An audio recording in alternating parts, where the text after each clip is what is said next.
Votre attention s'il vous plaît. Cet élément est en français. Contactez-nous pour savoir s'il est aussi disponible en la langue de votre préférence. Veuillez aussi noter qu'il est en audio uniquement, dépourvu de ce fait d'image originaire.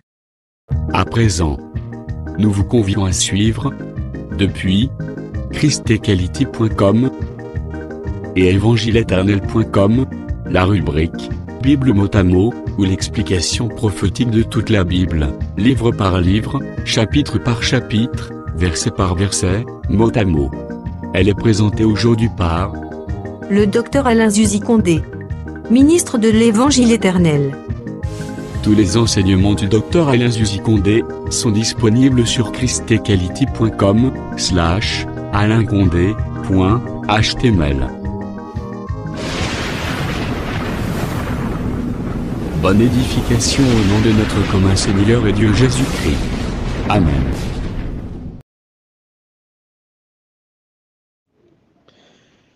Que le Seigneur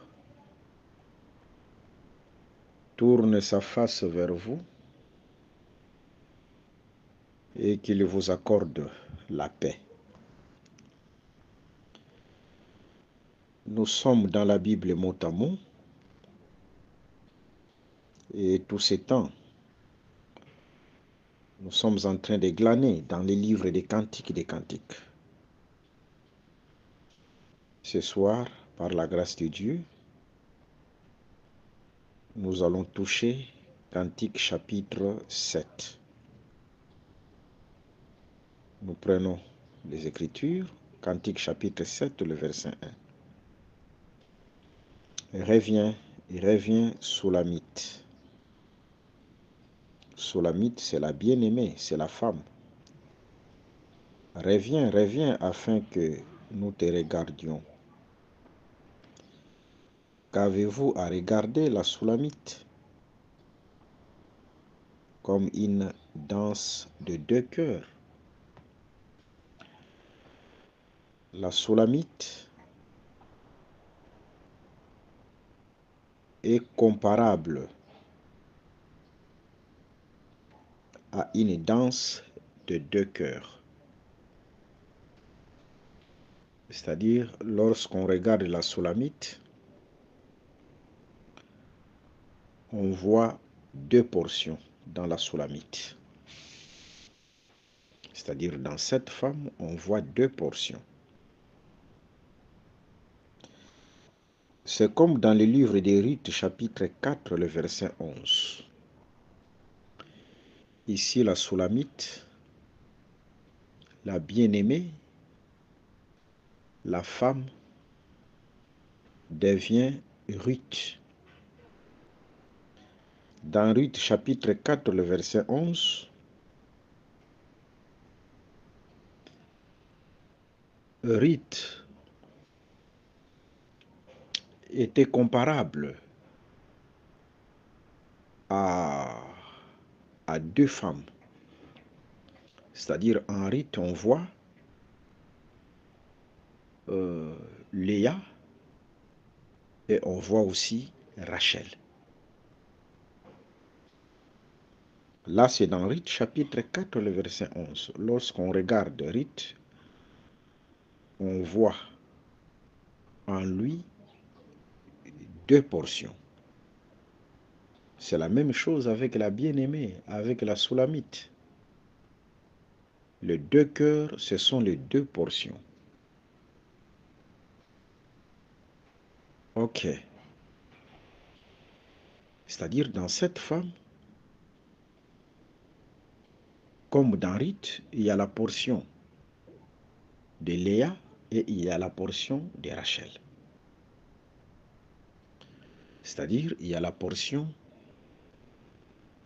de l'Église et il y a aussi la portion d'Israël. Les deux cœurs, ce sont les deux peuples. L'Église et Israël.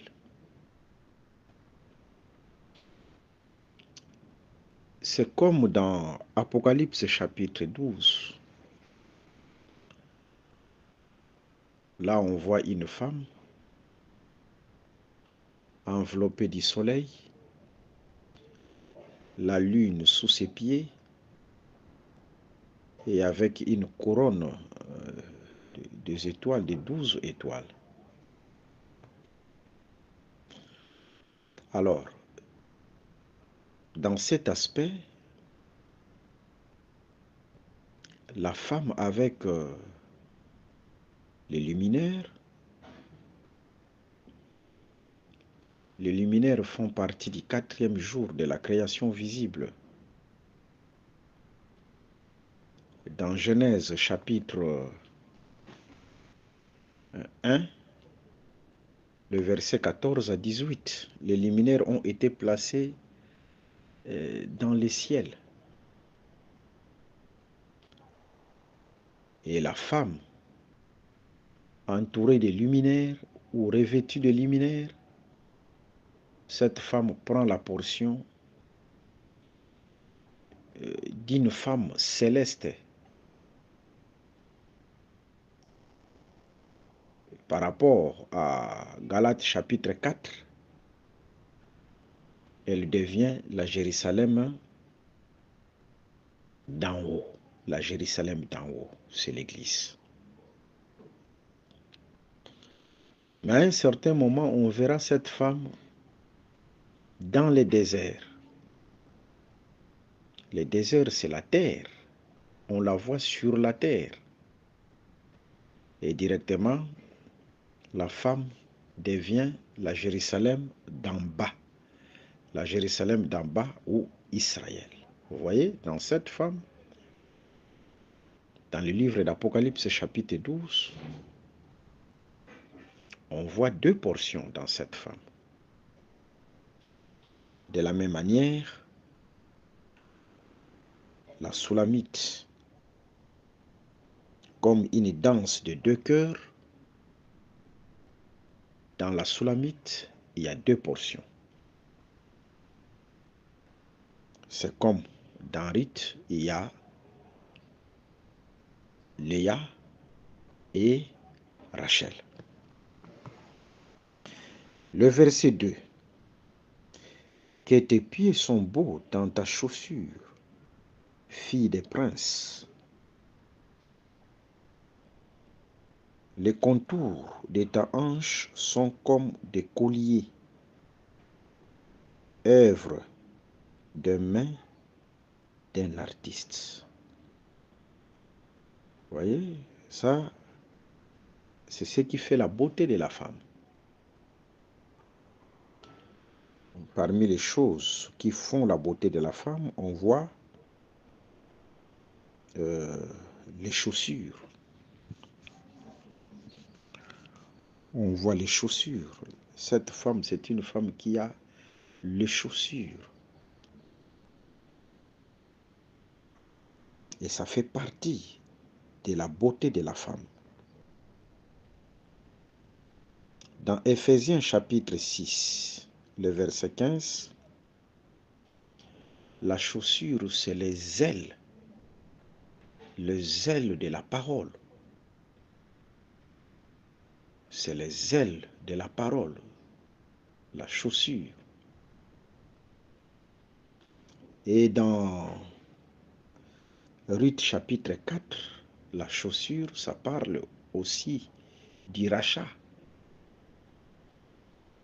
C'est-à-dire cette femme avec la Soulamite, avec la chaussure, c'est une femme qui est zélée. On voit les ailes de la parole dans cette femme. Et aujourd'hui, c'est l'image de l'Église qui court derrière la parole. Mais la chaussure aussi, comme les rachats, la femme avec la chaussure, c'est un peuple racheté. Lorsqu'on regarde ce peuple, c'est un peuple racheté. N'oubliez pas que nous venons de dire que cette femme représente l'Église, elle représente aussi Israël, mais selon les dispensations. Aujourd'hui, c'est le temps de l'Église. Après l'enlèvement de l'Église, ça sera le temps d'Israël. Et on voit encore l'écolier, c'est une femme qui porte l'écolier. Dans Proverbe chapitre 1, le verset 8 à 9, Proverbe chapitre 1, le verset 8 à 9, l'écolier parle de l'enseignement. L'enseignement, c'est un collier. C'est-à-dire cette femme qui porte le collier, ça fait partie de sa beauté. C'est une femme qui reflète l'enseignement de son mari. C'est comme l'Église qui reflète l'enseignement de Jésus. Et ça fait partie de la beauté. De la beauté de la femme, de la beauté de l'Église. Que Dieu soit loué. Le verset 3. Ton sein est une coupe arrondie, où le vin parfumé ne manque pas. Ton sein est une coupe arrondie, où le vin parfumé ne manque pas. Je pense que nous avons parlé des saints dans nos interventions passées. Et nous avons compris que les deux saints, ce sont aussi deux montagnes. La montagne de Sinaï et la montagne de Sion, ou en d'autres termes, les deux alliances. Vous voyez? Et lorsqu'on trouve dans les saints, on voit le vin. Le vin, ça parle de l'alliance, parce que le vin, c'est le sang. Genèse chapitre 49, le verset 8 à 11. Le vin, c'est le sang. Et le sang, c'est l'alliance. Vous voyez? Et le vin aussi qui réjouit le cœur, c'est l'enseignement, c'est l'explication des choses. Selon Daniel chapitre 2, lorsque Daniel a expliqué les songes du roi, le cœur du roi s'est réjoui.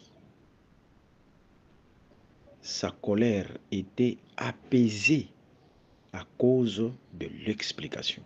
C'est-à-dire, lorsqu'on trouve dans un saint,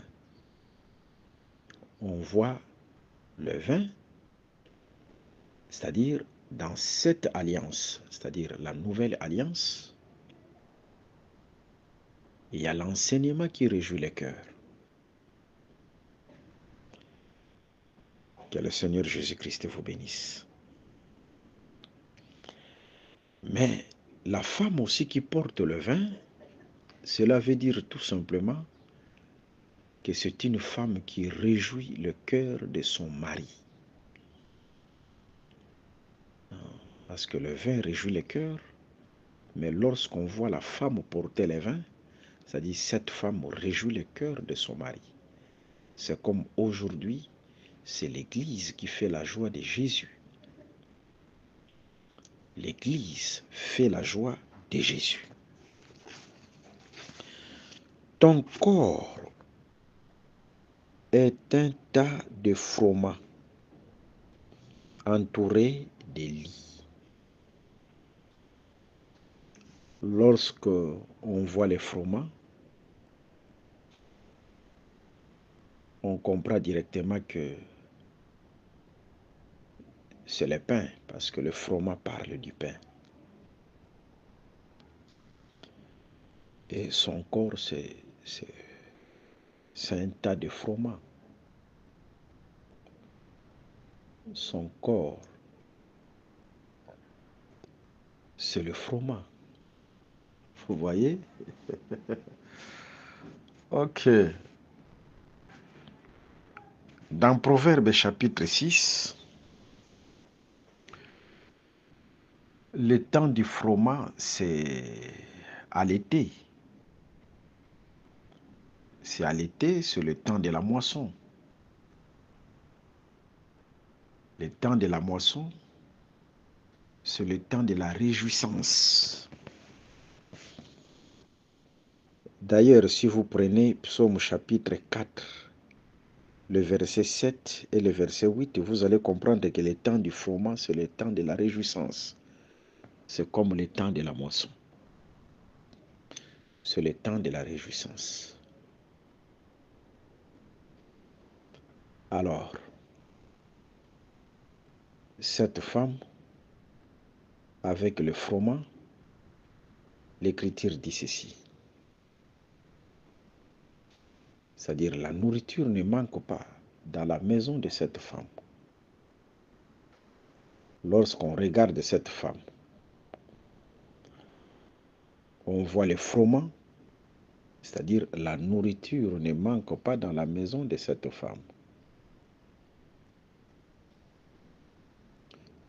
C'est une femme qui est prête à servir, à rendre service à son mari, parce que dans sa maison, parce que le corps, c'est la maison. 2 Pierre chapitre 1, le verset 13. Dans sa maison, il y a l'abondance. Il y a la nourriture dans sa maison. Que le Seigneur Jésus-Christ vous bénisse. Alors, lorsqu'on voit l'abondance de la nourriture dans sa maison, parce que c'est le froment, c'est le temps de la moisson. C'est comme lorsqu'on présentait Aaron avec ses fils. Dans Lévitique chapitre 8, il y avait la corbeille de pain sans levain. Il y avait la corbeille de pain sans levain à côté. C'est-à-dire, si vous fréquentez Aaron, vous fréquentez ses fils, vous allez voir que là, il y a la nourriture, il y a le pain, il y a la corbeille de pain sans levain. Dans cette maison, c'est comme au temps de Joseph. Au temps de Joseph, il y avait premièrement la période de l'abondance. Et Joseph a fait le dépôt du pain. C'est-à-dire, si vous allez dans la maison de Joseph, non, il y a l'abondance. De la même manière, dans la maison de cette femme, il y a l'abondance. Aujourd'hui, dans l'église, il y a l'abondance, il y a la nourriture, il y a la connaissance, il y a la révélation, il y a la doctrine, il y a la prophétie. Vous voyez, tout ça, c'est l'état de froment. L'état de froment. Il y a la nourriture, il y a l'abondance dans l'église. Ok, le verset 4, Cantique des Cantiques chapitre 7, le verset 4. Tes deux seins sont comme deux faons, comme les jumeaux d'une gazelle. Là, nous avons déjà parlé de ça dans nos interventions précédentes. Nous avons déjà parlé de ça. Écoutez Cantique chapitre 2, Cantique chapitre 3, Cantique chapitre 4, Cantique chapitre 5, Cantique chapitre 1. Et vous allez voir que nous avons parlé de ces deux seins comme deux faons. Ton cou est comme une tour d'ivoire. Là aussi, nous avons parlé de ça. Le cou de la femme, comme la tour. Et nous avons parlé aussi de l'ivoire. Tes yeux sont comme des étangs de Hesbon. Ok, là nous allons dire un mot. Pourquoi ses yeux sont comparables.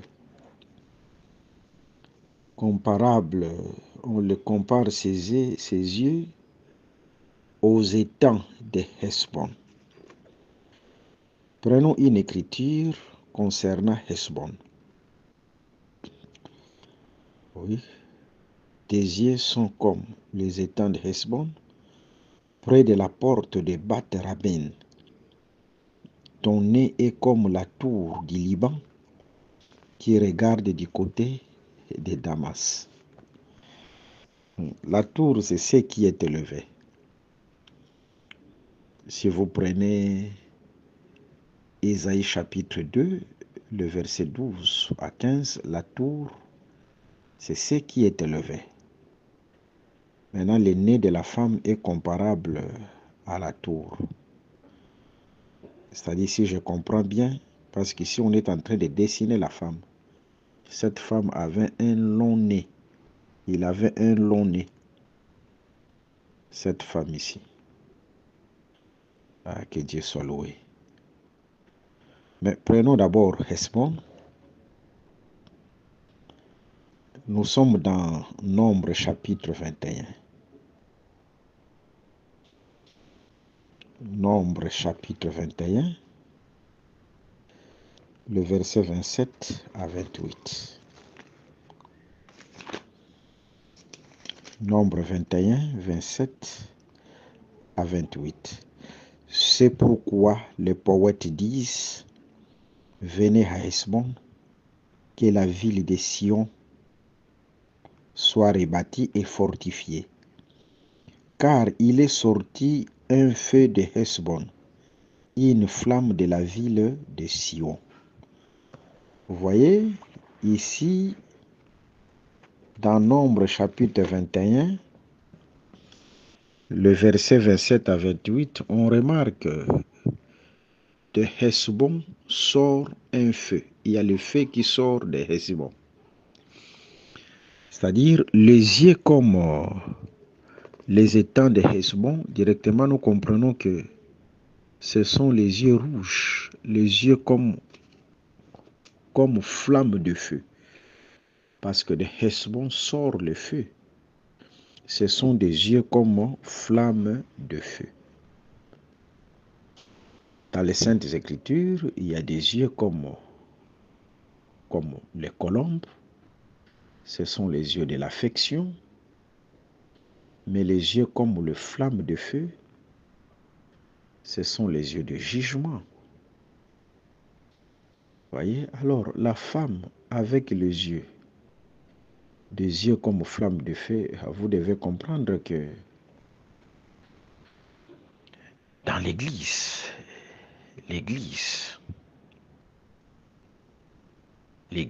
dégage aussi les jugements. C'est-à-dire, dans l'Église, il y a aussi la terreur. Cette portion de la terreur, c'est dans la femme, il y a aussi la terreur. Cette portion de la terreur, c'est ça, les yeux comme flamme de feu. C'est-à-dire, l'Église dégage aussi la terreur. C'est comme lorsque Israël marchait de l'Égypte à Canaan. Israël dégageait la terreur en route. Et l'Église dégage la terreur devant les démons, devant les esprits. L'Église dégage la terreur.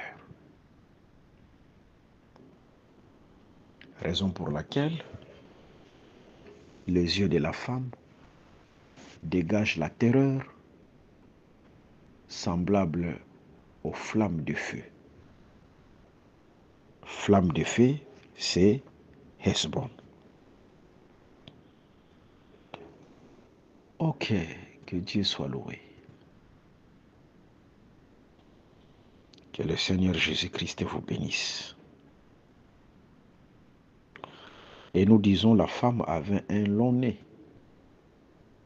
Parce que son nez est comparable à la tour. Et la tour, c'est ce qui est élevé. Que Dieu soit loué. Et dans les Écritures, les nœuds, c'est pour agréer. Il a senti la bonne odeur, là je parle de Dieu, lorsque, juste après les déluge, Genèse chapitre 8, Noé a fait un sacrifice à Dieu et Dieu a agréé à travers les nez. Il a senti l'odeur, la bonne odeur. Vous voyez, il a agréé. C'est à travers les nez. Que le Seigneur Jésus-Christ vous bénisse. Raison pour laquelle, à travers son nez, la femme pouvait sentir l'odeur du parfum de l'homme. Parce que l'homme, son bien-aimé, dégage le parfum. C'est-à-dire, il sent l'odeur du parfum à travers aussi son nez. À travers son nez. C'est une femme qui connaît bien son mari. À travers son nez, il discerne l'odeur de son mari. En d'autres termes, elle ne fera jamais une erreur de confondre son mari à quelqu'un d'autre. À travers son nez, il discerne le parfum de son mari. L'Église ne fera jamais une erreur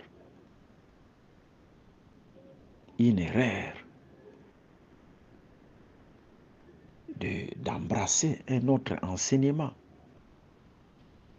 Le seul parfum qui attire l'Église, c'est l'enseignement des apôtres. C'est l'évangile éternel, c'est l'évangile de la vérité. C'est ça le seul parfum qui attire l'Église. Soyez bénis. Le verset 6. Cantique 7, le verset 6. Ta tête est élevée comme le Carmel. C'était une femme géante. Et les cheveux de ta tête sont comme la pourpre. La pourpre, c'est la couleur royale. C'était une femme géante. Nous allons comprendre bien ça dans les Écritures que nous allons lire tout de suite. Et la pourpre, c'est la couleur royale, raison pour laquelle même lorsqu'on se moquait de Jésus. Lorsqu'on voulait crucifier Jésus, d'abord on se moquait de lui. Le roi d'Israël prophétise. On lui a donné un habit de pourpre, parce que la pourpre ou l'écarlate, c'est la couleur royale. Alors, la pourpre fait partie aussi de la beauté de la femme. C'est-à-dire, lorsqu'on regarde cette Soulamite, la Soulamite, c'est une princesse. Elle incarne l'autorité et le pouvoir de son mari. Un roi est enchaîné par des boucles. 7. Que tu es belle, que tu es agréable, ô mon amour, au milieu des délices.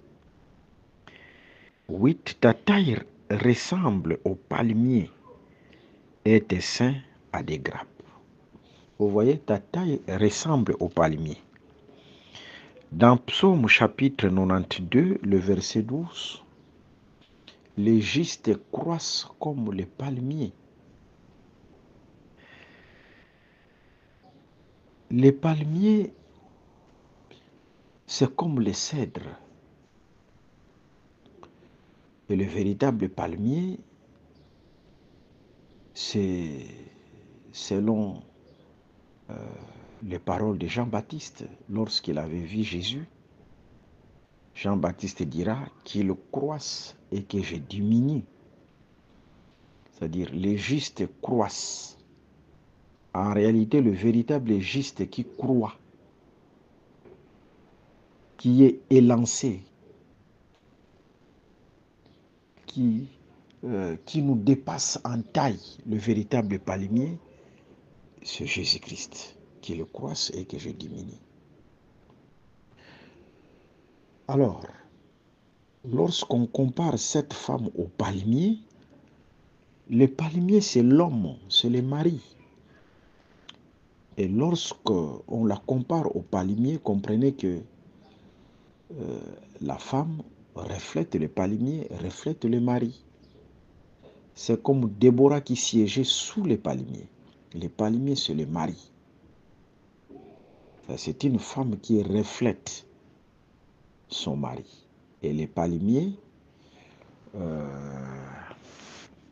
comme je venais de le dire, c'est l'arbre avec haute en taille. L'arbre haute en taille ou de haute taille. C'est l'arbre de haute taille. C'est-à-dire, lorsqu'on regardait cette femme d'abord naturellement, par ses paroles, nous comprenons que la Soulamite, c'était une femme qui était élancée. C'était une femme élancée. C'était une femme qui était élancée. Mais dans la révélation, le palmier, c'est l'homme, c'est le mari. Et lorsqu'on compare la femme au palmier, c'est-à-dire la femme reflète le mari. C'est comme aujourd'hui l'Église qui reflète Jésus-Christ. Ok. Regardons. Ta taille ressemble au palmier et tes seins à des grappes.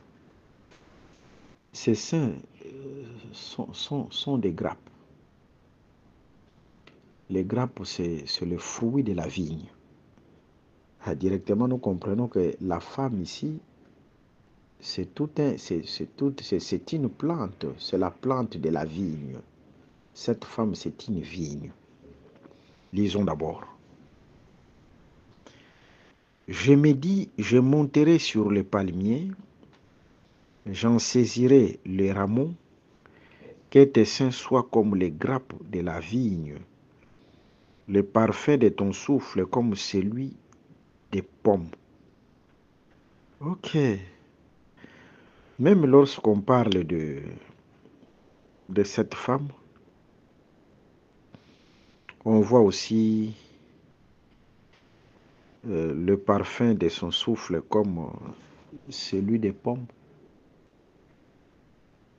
Et cette femme devient aussi pommier, devient aussi pommier. Alors, nous avons compris dans Cantique des Cantiques chapitre 2, le pommier c'est l'homme. Et lorsque la femme devient aussi pommier, remarquez que la femme reflète son mari. La femme reflète son mari. Ok. Et ces seins comme des grappes, directement la femme devient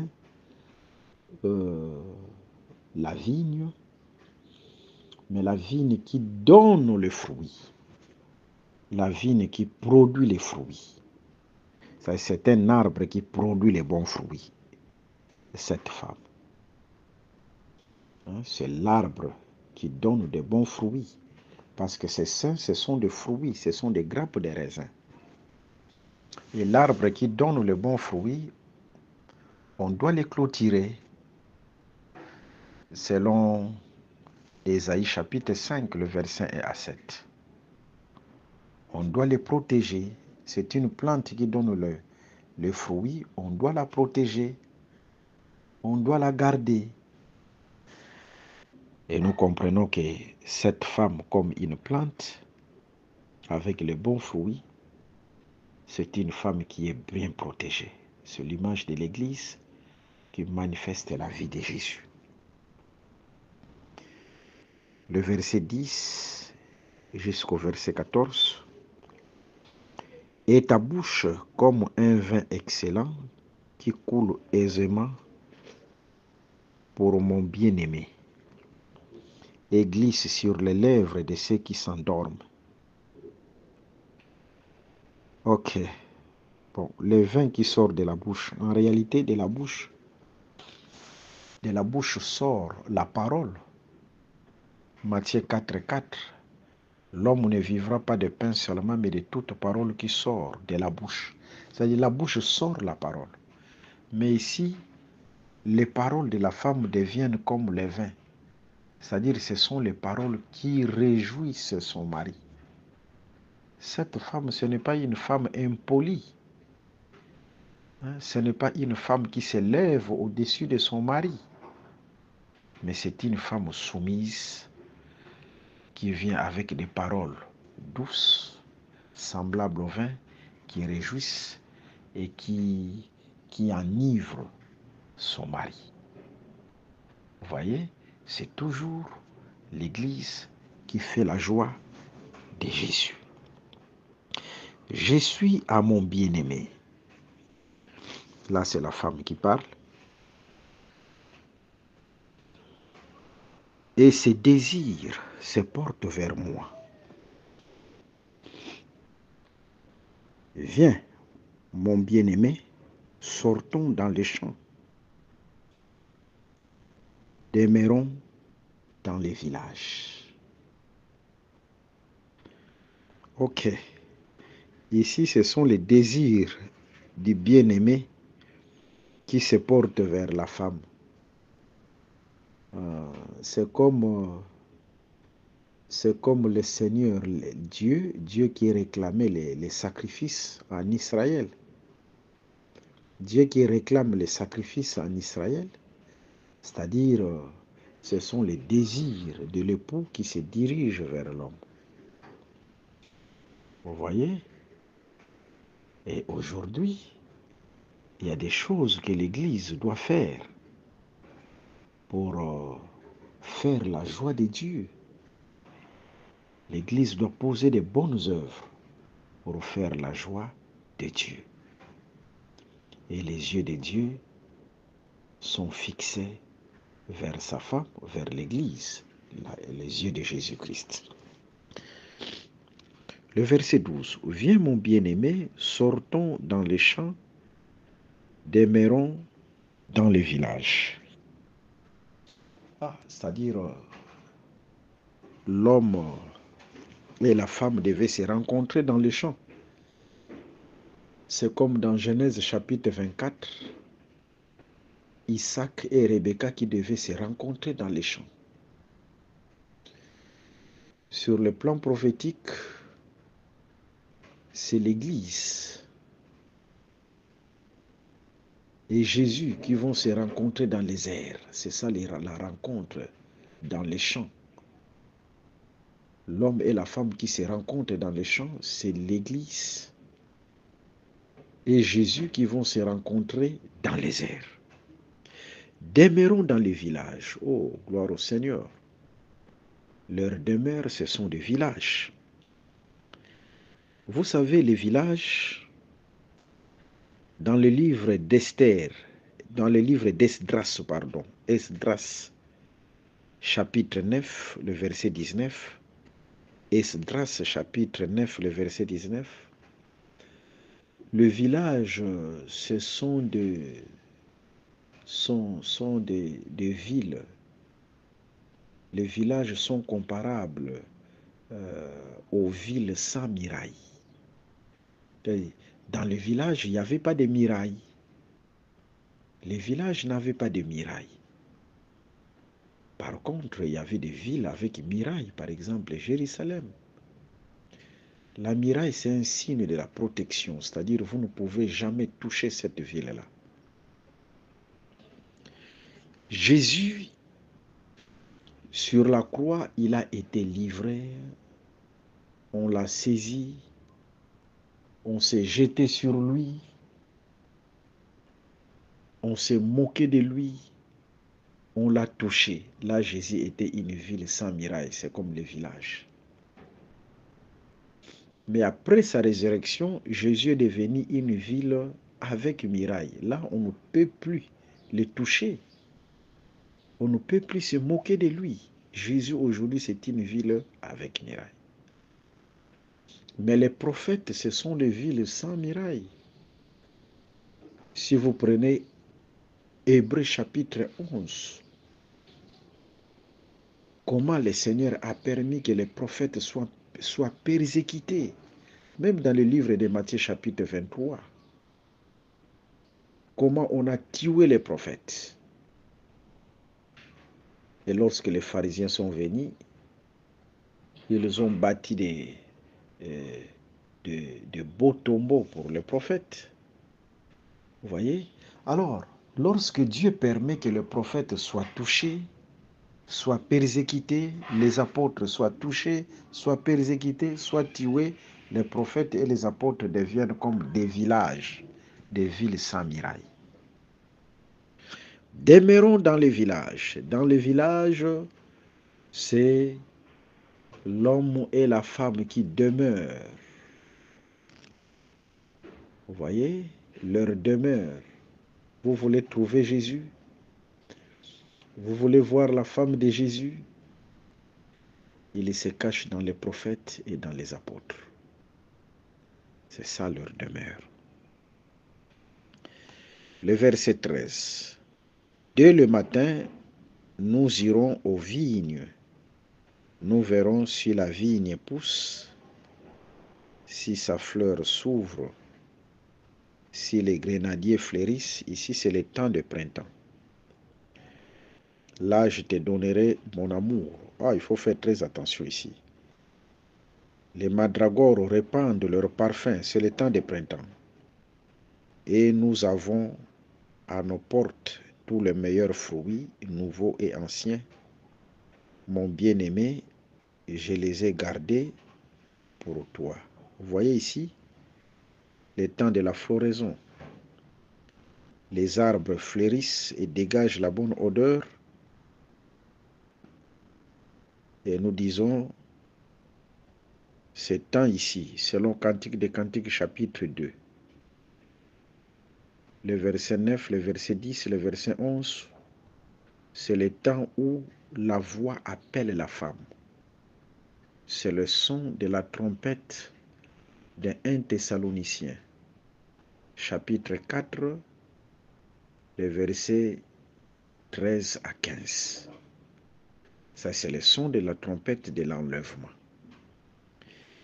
Lorsque les arbres fleurissent déjà, la floraison de ces arbres-là, c'est le temps du rétablissement total d'Israël. Mais en ce temps-là, il y a une voix qui appelle la femme, c'est l'enlèvement de l'Église.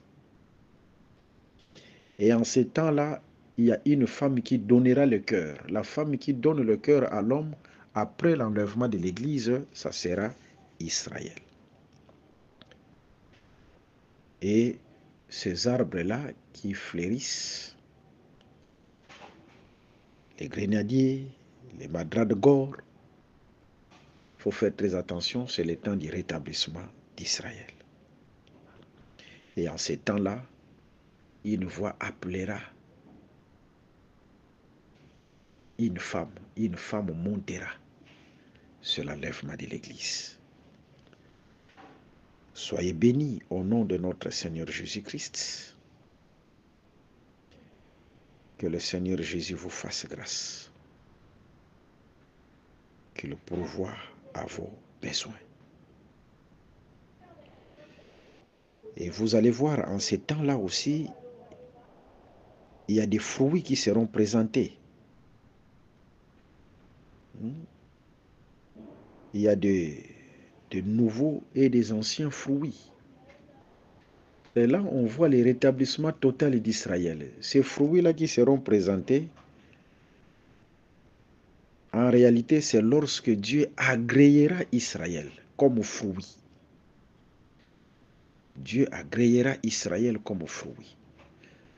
Ça sera comme la fête des prémices pour Israël et les fruits seront présentés comme prémices. Alors, lorsqu'on dit des fruits anciens et nouveaux, c'est-à-dire c'est le rétablissement d'Israël. Le rétablissement total d'Israël.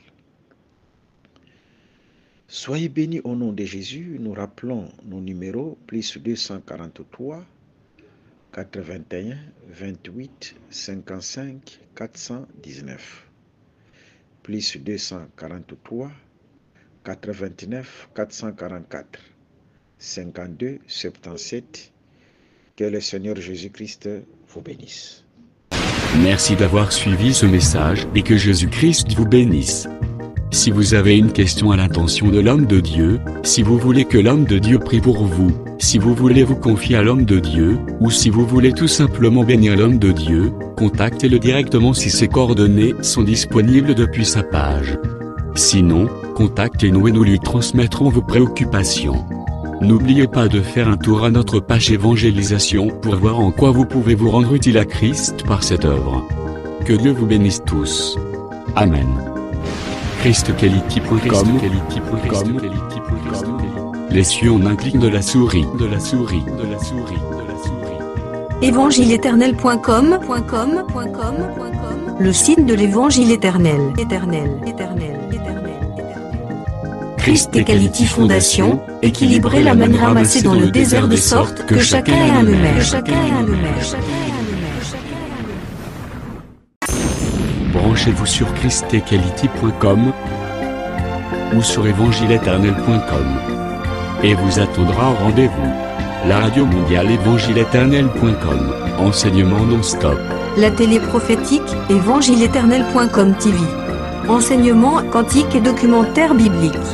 L'église virtuelle, assemblée et culte de prière des saints, en ligne et en direct. La rubrique Pasteur et thème. Retrouvez tous les ministres de l'Évangile éternel, en vidéo, audio et texte. La rubrique Bible révélée, explication prophétique de la Bible, mot à mot. La rubrique Questions et réponses, expose les réponses des ministres à vos questions difficiles et compliquées. La rubrique Prophétie et actualité, décrypte pour vous l'actualité, en rapport avec les prophéties bibliques. La rubrique Aréopage, ouvre à tous, et sans censure, le libre débat et exposition contradictoire. Évangile-éternel.com, démystifié au moyen de l'enseignement, des erreurs, des fausses religions, églises, doctrines et philosophie. Nos enseignements confrontent l'apostasie et les idées préconçues pour vous attacher à la saine doctrine. Vous y trouverez de l'exhortation, du réconfort spirituel et de l'incitation à vous sanctifier. Sur évangile-éternel.com, sollicitez une requête de prière, et les ministres et plusieurs saints prieront pour vous.